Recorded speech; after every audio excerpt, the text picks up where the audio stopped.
Hey, happy Friday. So glad to be back. So glad to be alive and well in my right mind. Let us open up with a moment of silence for the addicts who still suffer in and outside of these walls.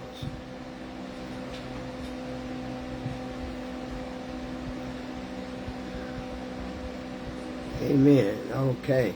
Most gracious and Heavenly Father, I thank you for allowing us to come up here on this site once again to help us to give somebody some hope and to let them know that they're never alone. And I must say, never alone. I thank you for always being there for us, helping us deal with this word called addiction. Thank you for the 12 Steps of Narcotics Anonymous program. Thank you for the inpatient. Thank you for the outpatient. Thank you for all the group homes all over the world for men and women that's struggling, trying to get themselves back together. And also thank you for allowing us to know that it is a different and it is hope upon this land in the world that we're living in right now. And I also want to thank you for all the therapists and the counselors that's doing the will of you, God, and that's trying to help these people that's dealing with addiction. And the addiction is very real, and don't let nobody tell you it's not, because it's cunning and baffling and powerful. My God, my God, my God. Hey, y'all. Look, we're talking about addiction. We're talking about common ground. We're talking about forgiveness. We're talking about the things that come up in the place of when we're struggling, trying to get ourselves together.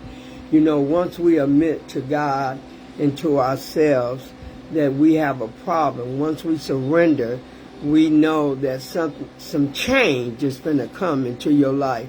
You know, all I wanted was change. All I wanted was to find a way not to use drugs and alcohol or any other drug substance that alter my mood. And you have to learn how to stay on common ground, because staying on common ground is what's going to get you to a point in your life that you know you can never use again.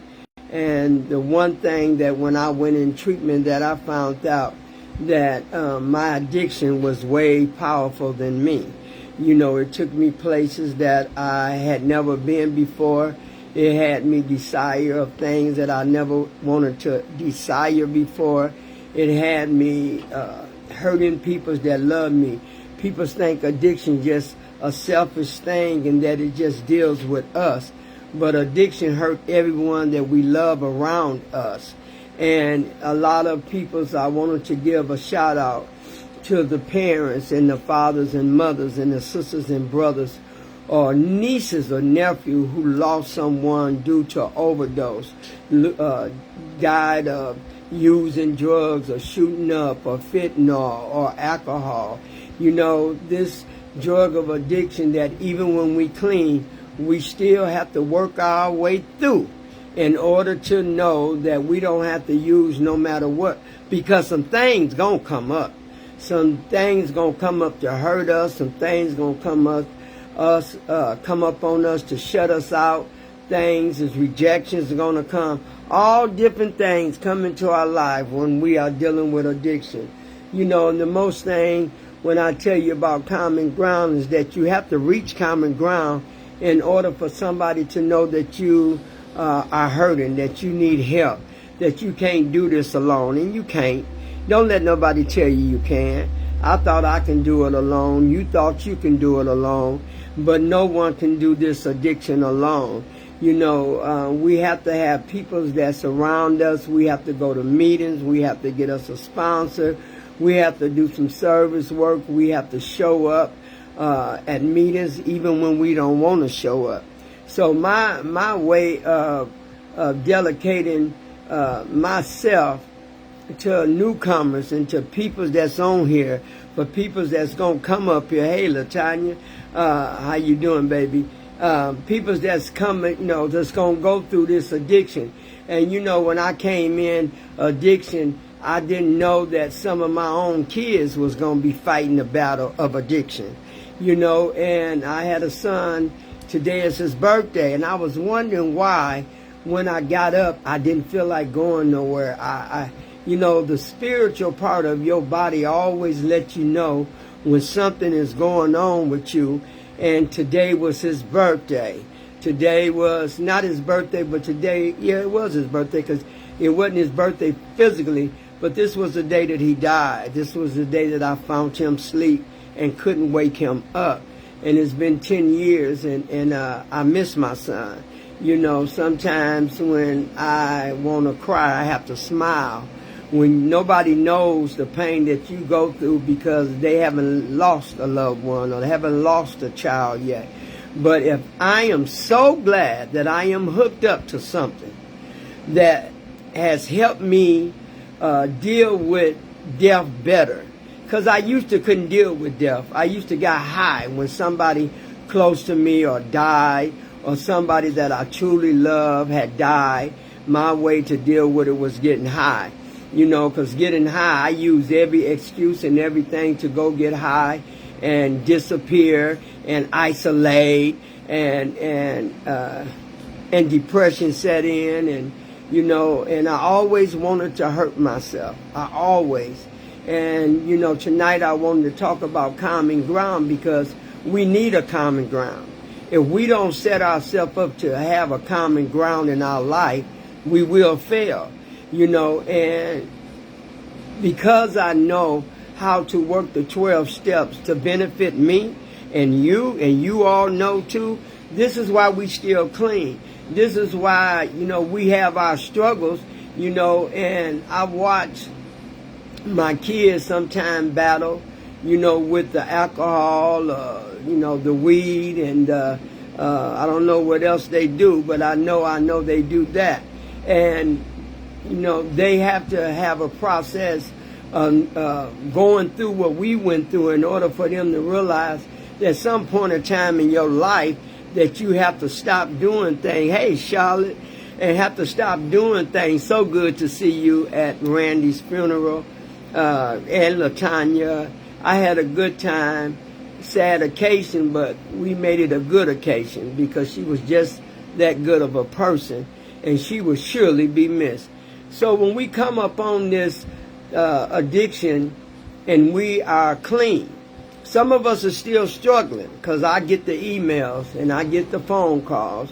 A counselor gave somebody my number today and told them to call, and me and this young lady, we talked for about maybe an hour, and I can hear the weeping and the crying and the stress. She couldn't understand why she kept relapsing. And relapse is a very big part of the disease of an addiction, because soon as we get clean, soon as we start doing right, soon as we, get clean for a few months and 8 months or a year, we always end up going back. That's why I said we need a common ground. Common ground keep us still and keep us aware and alert that what's going on and what is altering our move and what is taking us places that we don't feel comfortable in. I love recovery. And recovery showed up for me when I got my life clean, when you got your life clean. And I know LaTanya and I know Charlotte understand what I'm saying. But because we get clean, we still have little battles that we have to deal with and go through. And it's either with kids or family or friends, or just a battle within ourselves. Just a battle within ourselves. Recovery helped me. And I always pray to God, that the God of my understanding, that will one day let my kids nurture themselves and see what I be trying to talk, when I be talking about. But, I love my kids deeply, and I pray for them every day, my grandkids every day, because I know how the addiction works.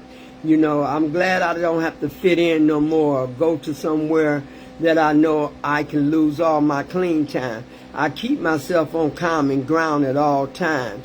And the only way I can do that is, follow the instruction of me staying in a place that's comfortable for me, and I know that's going to work for me. I know I can't use, and sometimes you can feel like that sucks.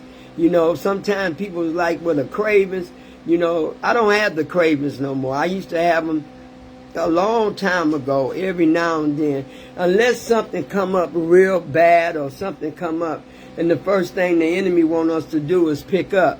But that's just a thought. Thought comes and thought leaves. And I recognize that this is a disease. This disease is going to be a disease of mine for the rest of our life. And the only cure that I know, as long as I don't use, that's the cure for me. That I cannot use no matter what happens, what come up in my life, what I run into, I cannot use. And therefore, when we do that and we keep a common ground within ourselves and know our worth, that we can't go back to that pain again. So when I admit it, and when you admit it, that we were powerless over drugs, that our lives have become unmanageable, that was the key. That was the key for me. That was the key to let me know I can't win. I cannot get up. I cannot prosper. I can't do any of that using drugs or alcohol or any other drug substances. So I had to learn that. And once I started going to meetings and started getting around other people that was just like me, that I had to realize that I had to work on some things. I had to work on my attitude. I had to work on my behaviors. I had to work on my overthinking. I had to work on my impulsiveness. I had to work on forgiveness. I had to work on demeanor in myself. I had to work on my worth. What am I worth? Why do I need to continue to keep coming to these meetings? What do I gain coming to these meetings? Well, what I learned in going to the meetings is that I have a new family. I have different people that I can talk to, or people that can talk to me. So we have unity, and sometimes even in unity, when we go to meetings, everybody ain't where we at. Everybody just ain't where we at yet. They newcomers coming in, and they trying to get well just like we are. And they still struggling. They still relapsing. They still need some help. And that's what we're there for. The ones that's got clean time, that knows how the newcomers feel. Looking at my emails, a lot of people are struggling. And when we're struggling, they looking for hope. Or see, sometime if it was like me, I didn't want nobody to know I was using. I didn't want nobody to know that I was using drugs and doing the things that I was doing, because it was very shameful. And that's what keep us getting high, because we don't want to ask for help, or we don't want nobody to know we're using. So we keep isolating. We stay away for a while, and then we come back, and I watch how people's come into the meeting and they relapse. We lost a lot of people due to overdoses, due to drug using, but we also lost a lot of good people that was clean. I mean, very much so clean.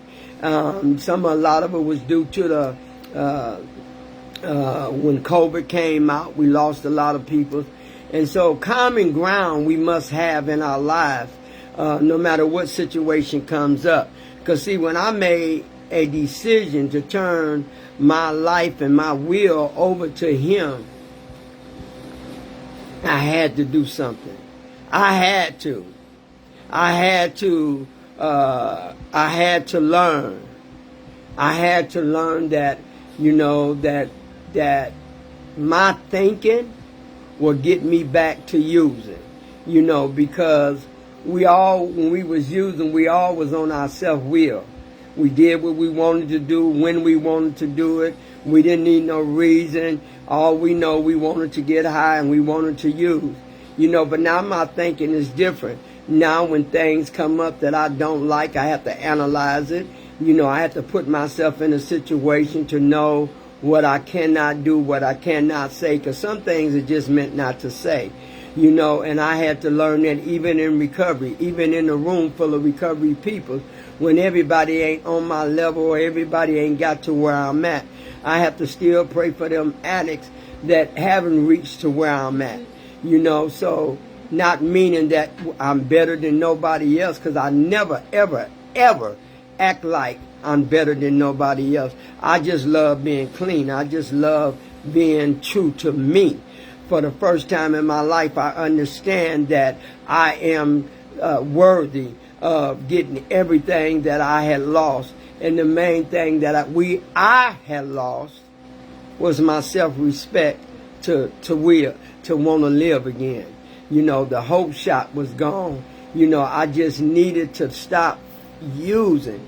And once I learned that, you know, that's why when I did go to the meetings, I got me a good sponsor. And I always tell you, my sponsor is still my sponsor after all these years. And we still, you know, talk to one another. We communicate. We do steps together. And I love that about my sponsor. She have never changed. She have never changed. And a lot of people don't know my sponsor because that's mine. That's my personal thing. You know, I don't want everybody to know who my sponsor is. That's why can't nobody tell you who my sponsor is. It might be a few people that knew by watching me talk to her years ago, but that's still my sponsor. And I knew I had to get somebody that was going to be straightforward and wasn't going to play no games. You know, but I had to admit to God that I was having a problem. And the problem was me. I am the problem. You know, I knew I was the problem because I could not stop using drugs. I could not stop drinking. Man, I drink when I get up, drink when I go to bed. But I found a new way to live without any drugs. And that's what I love about recovery. Recovery keeps me united. It keeps me, you know, sometimes I go to meetings. Like last week and week before last, I went to a lot of meetings. And because one of our friends had died, and I found myself going to meetings. And sometimes I might go to one meeting and then don't go to no more, you know, because my life is so overwhelming. I put it that way. It's never bored in my life. I'm always doing something. I'm always helping somebody. I'm always doing something, you know. You know, I just got a call. They wanted me to do her wedding dress and her bridesmaids. So, you know, my nature of when I got clean, I was a get up and doer. You know, I didn't sit around. When I got clean, I know I couldn't get lazy because laziness is a devil could get to you quicker when you ain't doing nothing in your life. You know, and sometimes I like just going to meetings just to hear other people's talk. Or sometimes I need to go to meeting and hear me talk or where I'm at. You know, but recovery, it starts with you surrendering and you telling God and having a relationship with God that, you know, I cannot do this by myself. You know, and I had to learn. I had to learn in little bitty steps of when I went to the meeting that I had to learn that the first thing we must do is admit that we even have a problem. And some people don't admit, or some people do admit, but they don't understand what they're admitting to because they still go back in their youth. But now, since I've been clean, many blessings, and many things that came in my life, and to look back over my life and see where we come from, how it affected us being clean magnificently. It put us in a spot to know no matter what we come up on, we can't use. It just, you know, we can if we want to, but I choose not to because I know the damage I'm going to cause to me if I do. So that's why I always have to stay aware of my being on common ground, because being on common ground means I know where I'm at. I'm in a place where I got to be still. And I know that I had to, my greatest thing that I had to ask God to really work on was forgiveness, was forgiving people that hurt me and forgiving me for hurting other people. I had to really work. That was one of the greatest gifts that God had helped me with, was forgiveness. Because in my act of using, I used on hate. I used on betrayal. I used on denial. I used on people's hurting me. I used because I was hurt and broken. And that was my reason for using. And most of us addicts, we come up with all kind of things, the reason why we use. But pain was mine. Some people use because they like to use. Or some people use because they want to use. I use for all of it. I didn't use a specific thing to make me use. I just used because it made me feel better. It made me feel good. Because I didn't have to deal with the reality of knowing that I was in pain or that I was hurting. Another thing that came up that when I got clean is that I had to get real with some things, And some of us, we come into recovery, and ones that's struggling, I hope when you come up on this site, you would understand that the reason why we use is because we're not comfortable staying clean. We haven't got there yet. We use because things that's happening in our lives that we didn't talk about, that we didn't want to forget. We held on to it. And I held on to a lot of things, even in my younger years, and when I got older, I realized that I was still holding on to some things that happened to me 5 years ago, 8 years ago, 10 years ago. I was the person that I couldn't forget.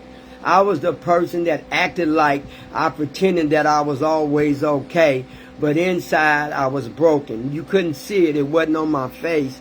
Us addicts, we are good pretenders to know that, to let somebody else think that we are okay. I was at a place to where I could smile at you and you would think, sometimes you look at a person and you think, man, that person got it all. That person got it going on. That person ain't going through nothing. Don't ever don't ever think that. Because anybody that to stop using, they still go through. Or they still made some bad decisions. Or they still made some mistakes. So don't ever think when we get clean that we get perfect.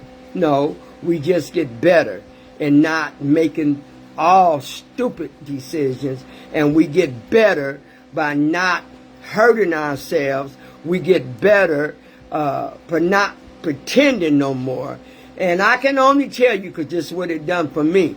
One good thing, hey Belinda, how you doing, honey? One good thing for me that happened for me, I didn't have to pretend. I didn't have to act like I had it all together. Like nothing fazed me. I know everything. I can deal with everything. I got it going on, and I didn't have nothing going on because I used behind everything. But as I got clean, I realized the struggles that I had, that when I came in, them was the struggles that I really worked on, like forgiveness. I always speak about forgiveness. That's why I can forgive so easily now. Because forgiveness kept me broken. In this addiction, when I was using forgiveness, it was nothing in my mouth. It was all hate.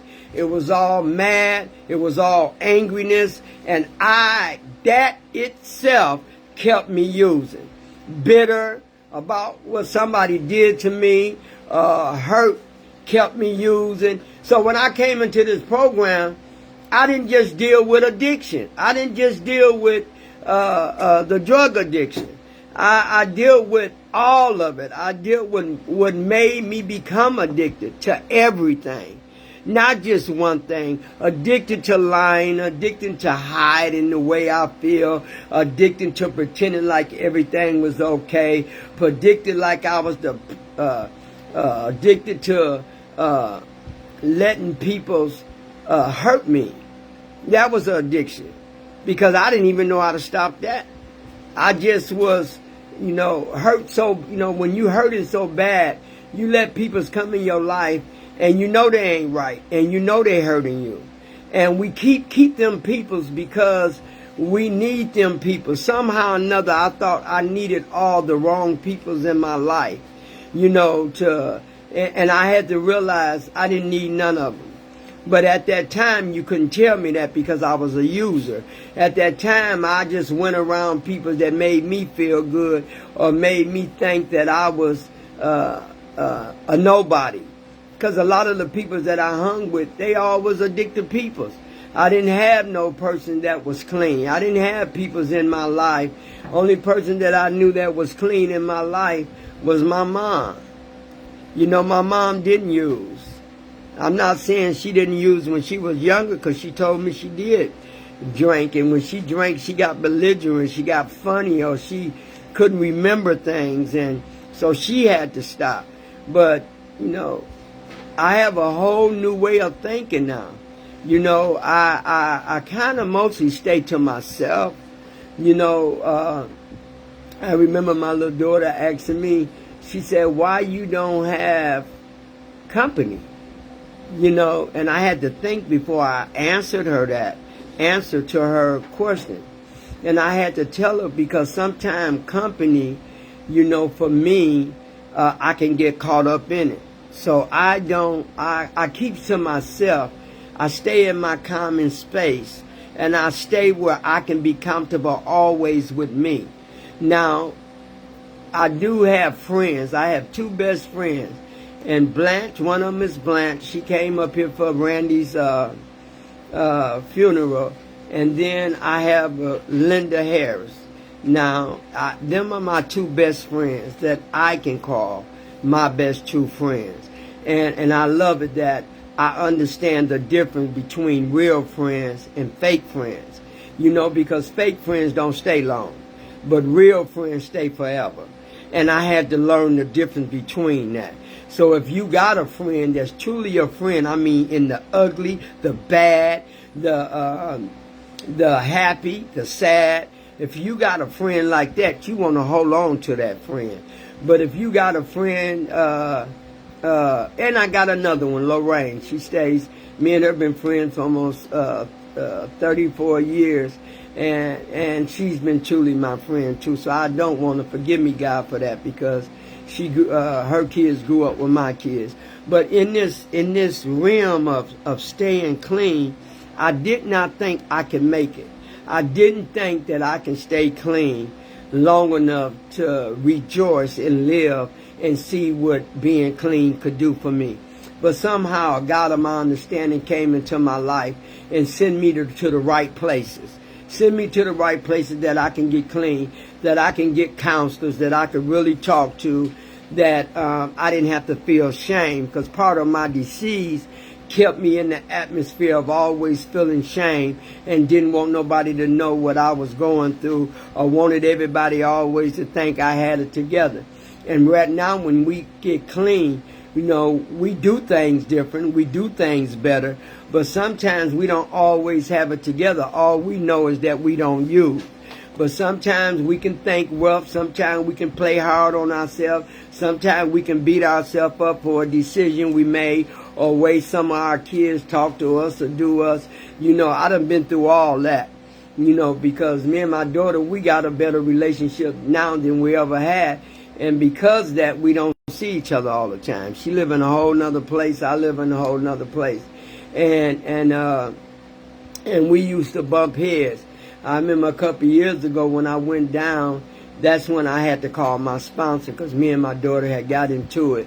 And I had to go outside and call my sponsor. And I was really in tears, because I felt like sometimes family don't let you forget or what you used to do or what you did before.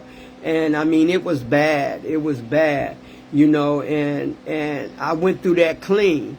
But the first thing I recognized in that path in my life at that time was to call my sponsor.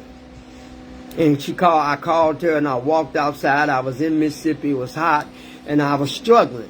I was struggling, because 1 minute I wanted to hurt her, and 1 minute I wanted to hit her, and 1 minute I just didn't know. And so that's why I had to call my sponsor. and just cry and tell her, because I felt like I went down there for a good purpose and it ended up turning ugly. So sometimes when we don't see certain things coming, this is what I mean.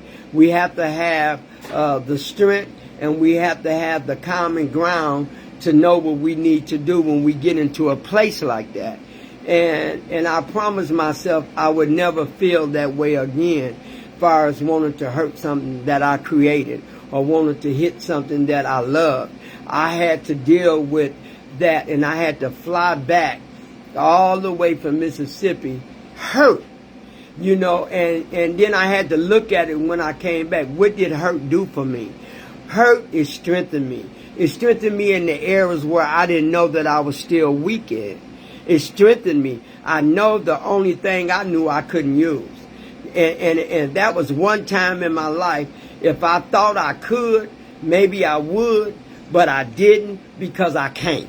So that atmosphere was really good for me.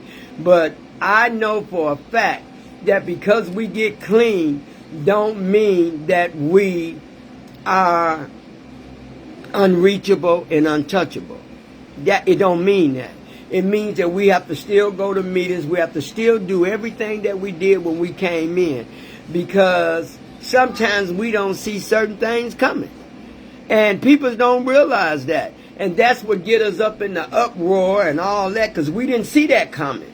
And now I'm in a place in my life on common ground is to know I can recognize when I see a little bit of it coming, but when I can't see it and I start seeing it, I realize it's here.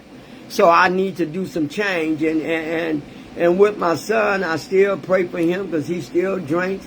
He's still my son and I love him. But we want the best. See, when we come in clean and all of a sudden we get our lives together, we kind of want to rub it off on our kids.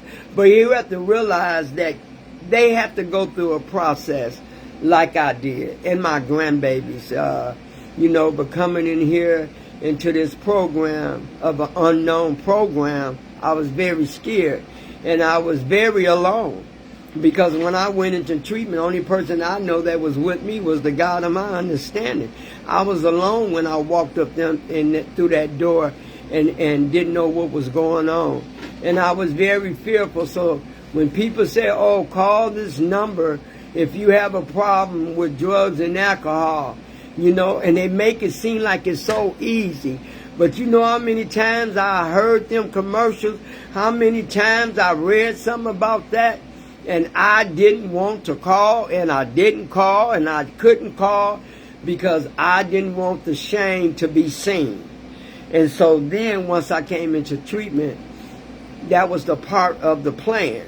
In our recovery field, in the 12 steps of Narcotics Anonymous, we have to come when we are feeling that way, we are ashamed, we going through something, we struggling.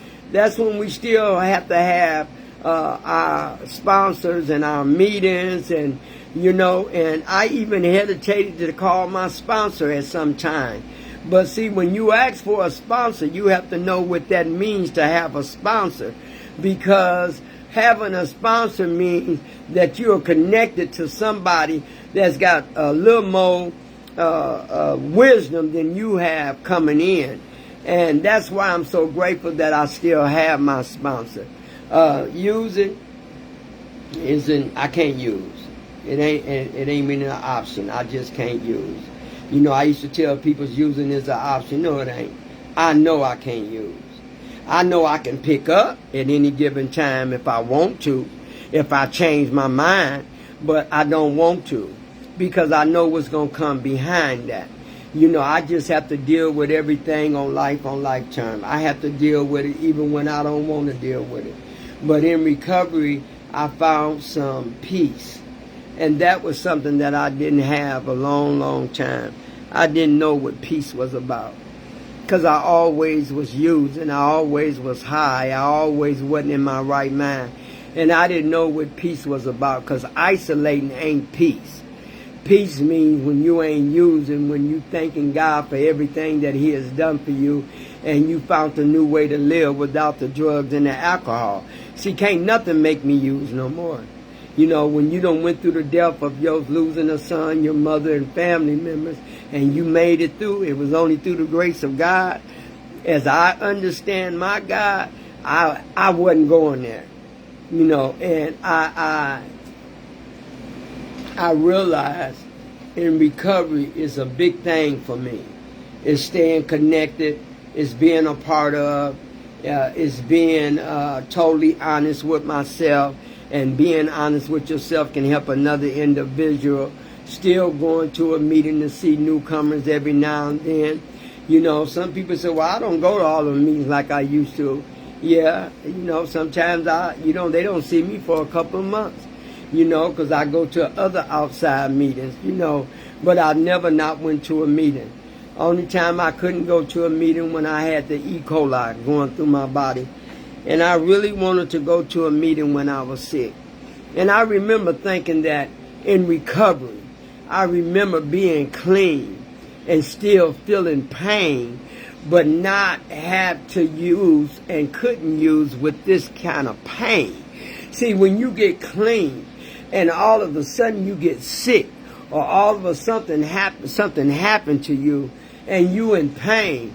I was in pain. And I remember being clean, still clean, and dealing with so much pain. But it wasn't the pain that I was used to. It wasn't the pain that kept me getting high. It wasn't that kind of pain. It was a pain, that physical pain, you know. And I had E. coli, and I almost died. And I remember going through my, and this is very honest. I remember when I thought I was going to die. I know I had been living right. I knew that. I knew I had been living right. But when I thought I was going to die, because the E. coli had spread it all through my body, and I remember him telling me that, I remember my daughter just leaving. The day she was leaving, today they called my daughter, because I got her down for emergency and told her to tell me to get to the hospital right away. And she was like, and me and her had some words. Me and her had some words real bad. And I remember her taking me to the hospital right before she was leaving. She was leaving that night. And she was like, you want me to come in? I'm like, nope, no. I was being honest because me and you had just got into it, and I didn't want you in the presence of me while I faced what I had to face once I got to the hospital. And I remember being clean. And I remember that I couldn't get high behind that kind of pain. I remember that I was sick. I remember that I was going through some things. And I understand what they mean when they say you can't get high no matter what. I remember that. And all that started surfacing up as she was driving and she was leaving that night. And I remember going in the hospital, and I remember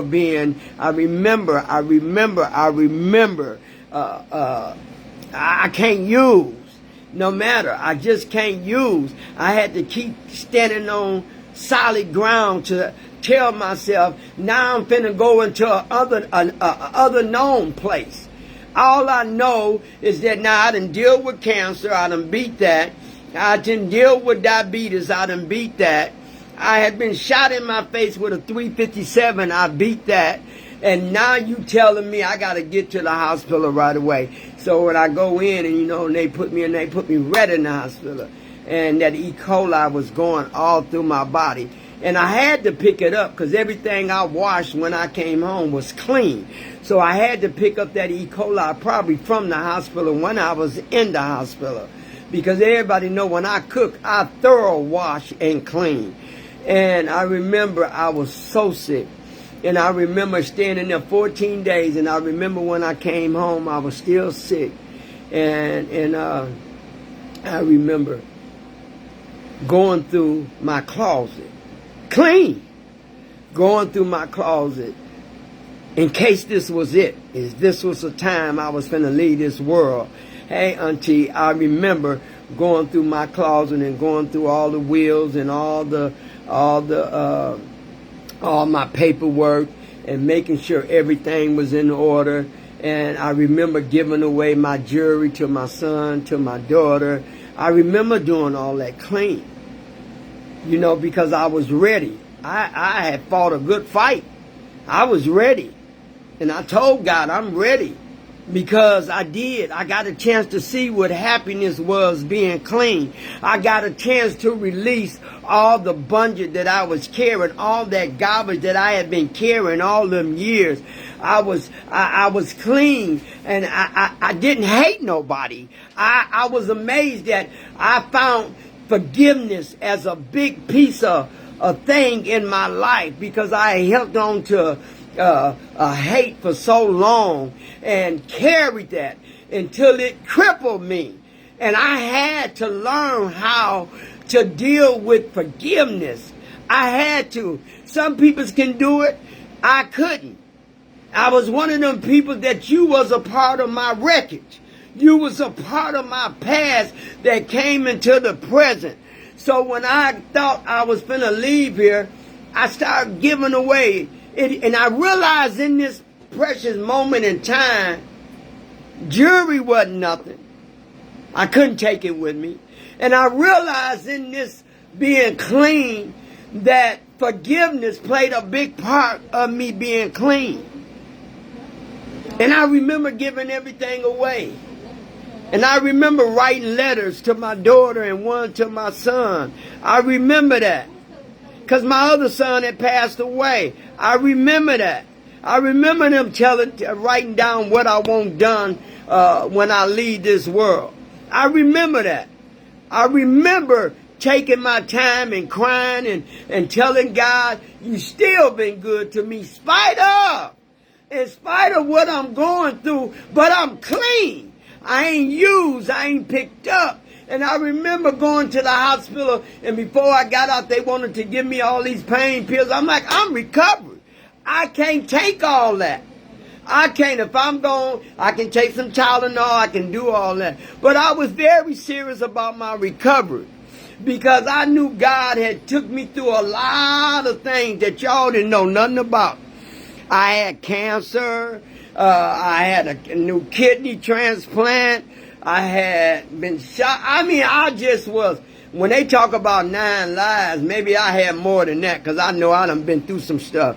So I knew God was working on me. I knew I was clean. I knew long as I stayed clean and did not use no matter what, He was going to show up in my life.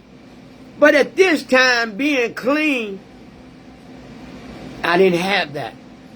Somehow or another, I let Satan win and come in me and look at all the stuff I was feeling.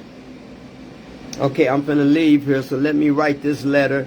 All my policies is in order. You know, I gotta get myself together. You know, and this is what I started writing to my daughter, because she's the oldest, and telling her what I want. You know, until something happened. The greatest gift of being clean. Something happened. When I went to bed, getting ready to go to bed, and this ain't no lie, and I don't have to lie on God. And I remember getting ready to go to bed, and in this disease of my thinking, I said, after all this I ain't used, I ain't picked up. I said, but you know, I'm feeling some kind of way. Because I realized what it was. I realized I didn't have control. Even when I was using, I thought I had all that control. And then when I got clean, I still thought I had control over certain things. And I remember getting ready to go to bed, and I remember waking up to a voice. And I remember this voice said, Renee, I'm not done with you. And I literally just sat up on the side of the bed, and I sat there, and I heard him say, I'm not done with you, Renee, yet. I still need you. And immediately, a ruling awakening. Because I was in my impulsive thinking, and because I was overthinking, I wanted everything to be right. I wanted everything in perspective. And I didn't want to realize that I was losing it. I thought I was losing it. And then all of a sudden he woke me up and I wasn't even asleep. I ain't gonna lie, I wasn't asleep. And he said, Renee, I ain't done. I ain't done yet. And that was the miracle. One of the miracles I realized in recovery. Because we get sick, we outcast ourselves and thinking, because I really thought I was leaving. I had to make sure everything is in order.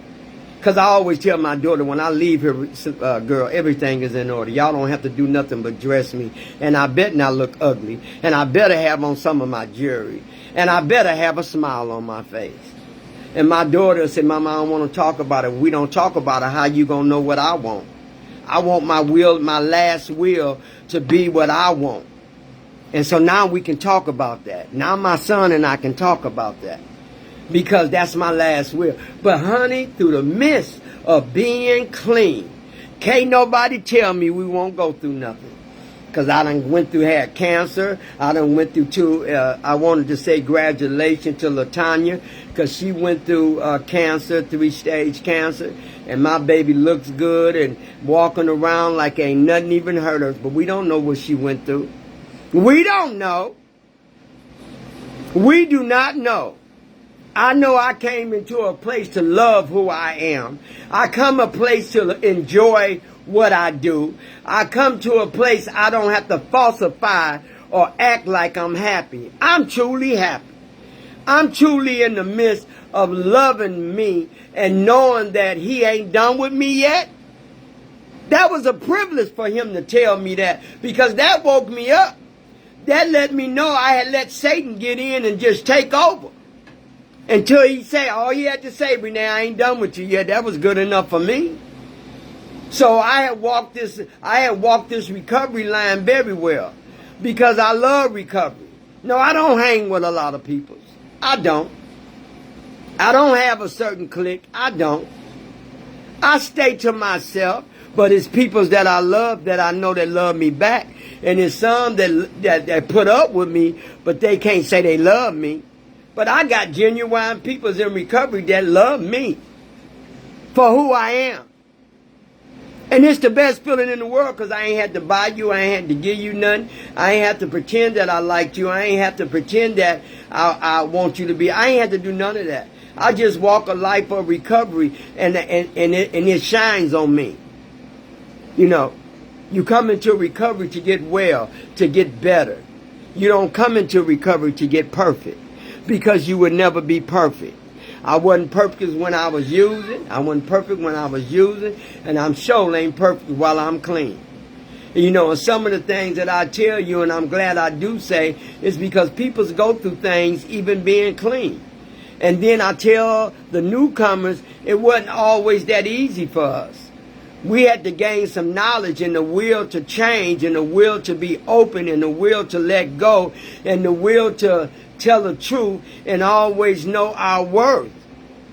My recovery is everything. That's why I tell people I'll never use again. I don't put myself in situations where I do use again, because I've come too far. I thank you, baby. I love come too far. I try to help people. I try to be right with people. If people call me and need me, I do what I can. Because remember, I'm not a fake liar no more. Everything out of me is honest. Everything out of me is good. I've been through the worst part of my addiction. I've been there.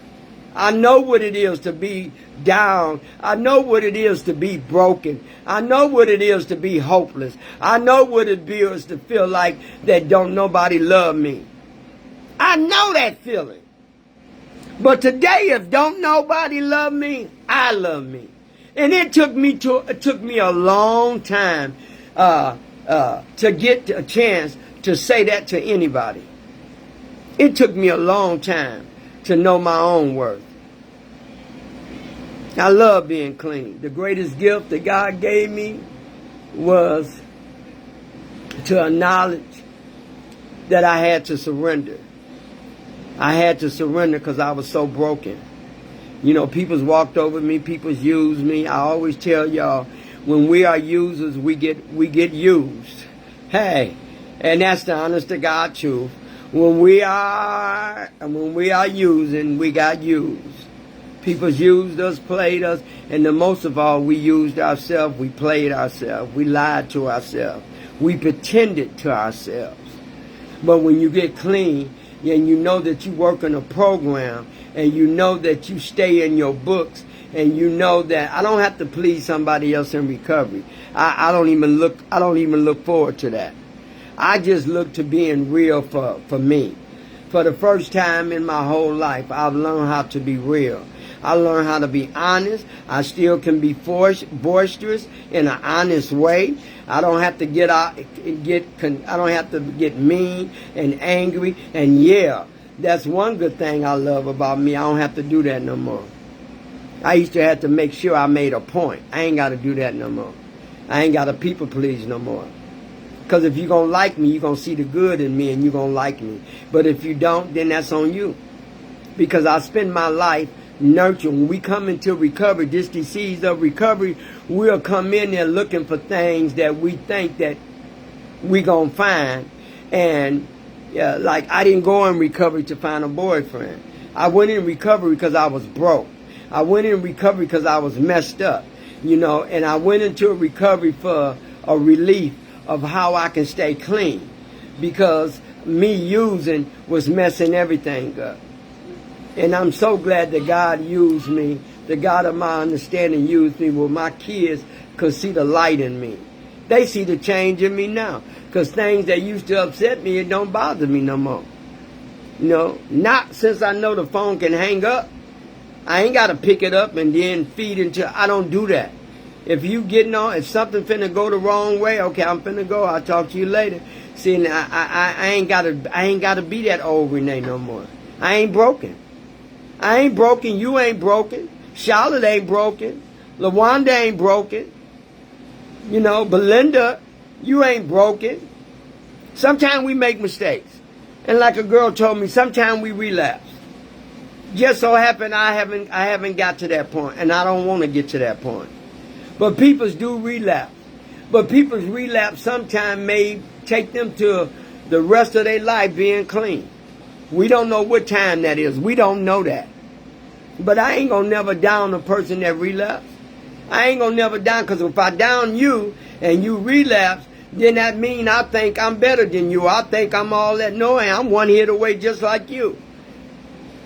That's why I told you I got to stay on solid ground. I had to. Because sometimes we can get overwhelmed in this disease, in this in the disease, and we can get overwhelmed. But if we ain't treating this disease and nurturing ourselves, so when we come up on something that's really getting in our way, then that's why I stay on solid ground.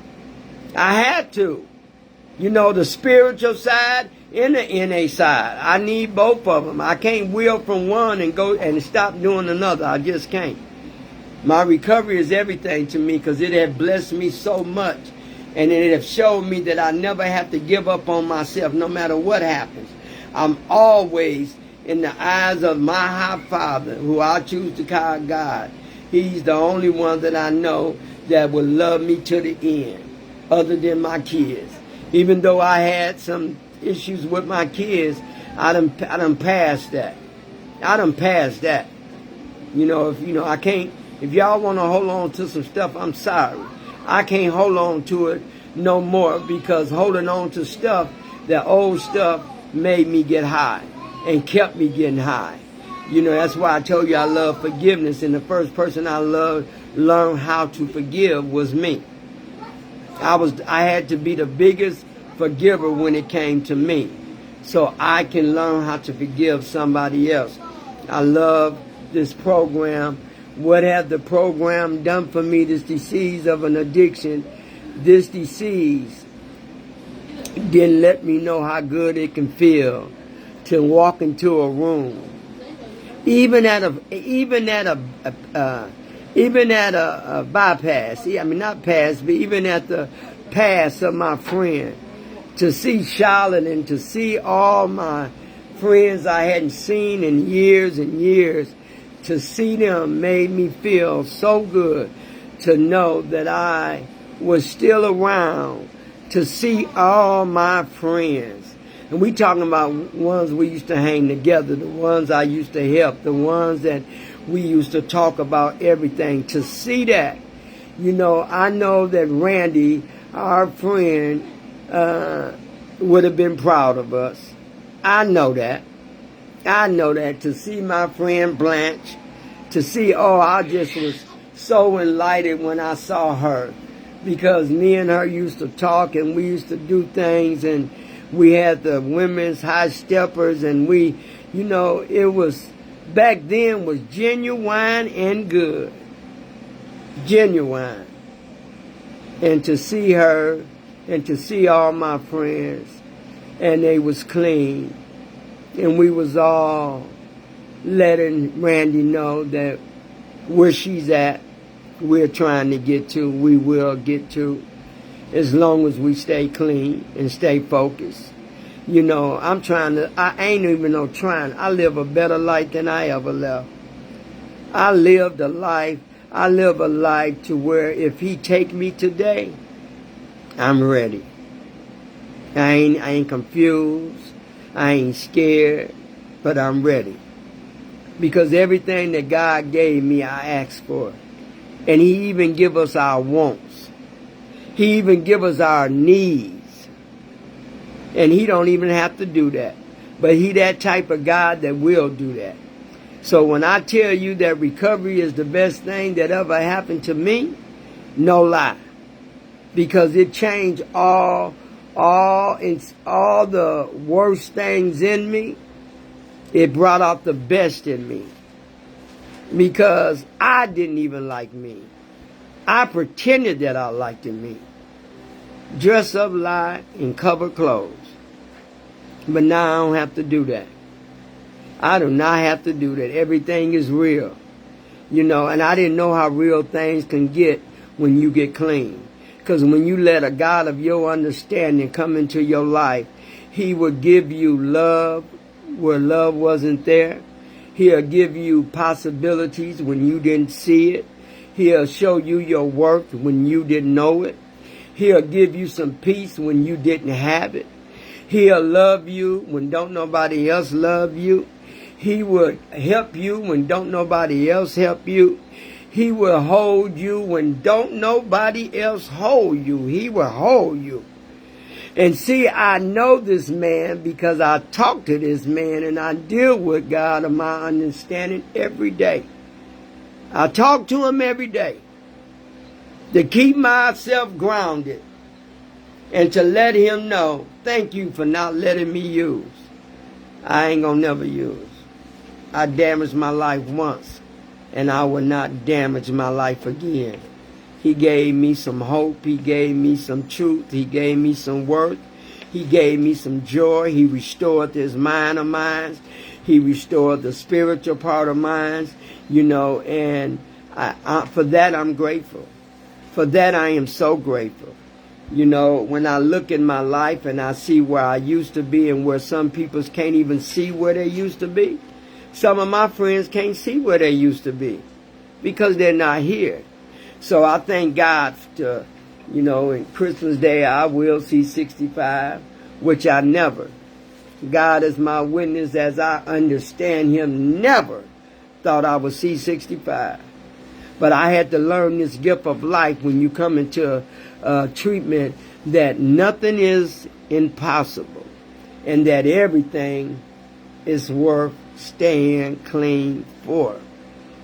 I thank y'all for letting me come into your heart, come into your home, come into your living room, your car. Because I get all these texts and people say, I'm sitting in the car watching you, Renee, or I'm in the bathroom. I get these texts. Y'all wouldn't believe it until I see it. Till I let y'all see it. Peoples are grateful.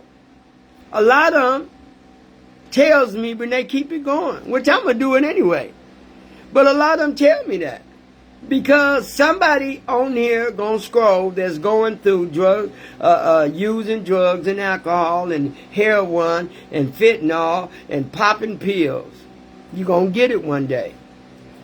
Just keep hope alive. And it's going to bring you to that point to where you don't need no drugs. I'm high on the God of my understanding. I don't need no drugs. I'm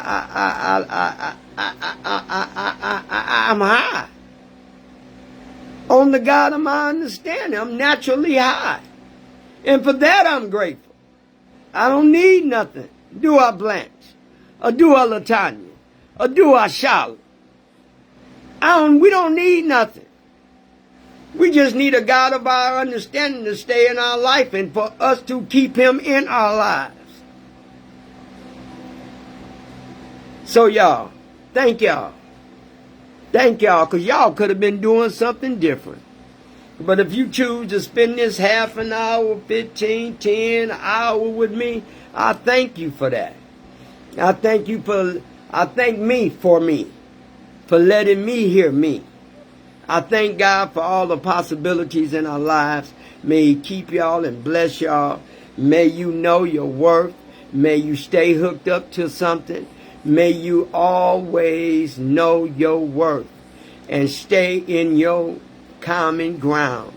And may God continue to bless you and keep you. I hope I said something that could help someone today. And I hope to God that you all have the rest of the week safe, the rest of the year safe, and do something nice and kind for somebody today. Be honest, be truthful, love your enemies as well as pray for them. Instead of hating them like I used to do, now I can love them and pray for them. That's the God in me. I'm telling you, until you know God, then you have to know him to understand. Right, Blanche? Right, Charlotte? Right, LaWanda? Right, Wanda? We have to know him to understand it's all him. So thank y'all. I'll see y'all Sunday. We will be on step 6. We're entirely ready to have God to remove these defects of characters. That's a good one. I say that's a good one. I love all these steps. All these steps created a new Renee. May God continue to bless you and keep y'all until I see y'all on Sunday. Good night.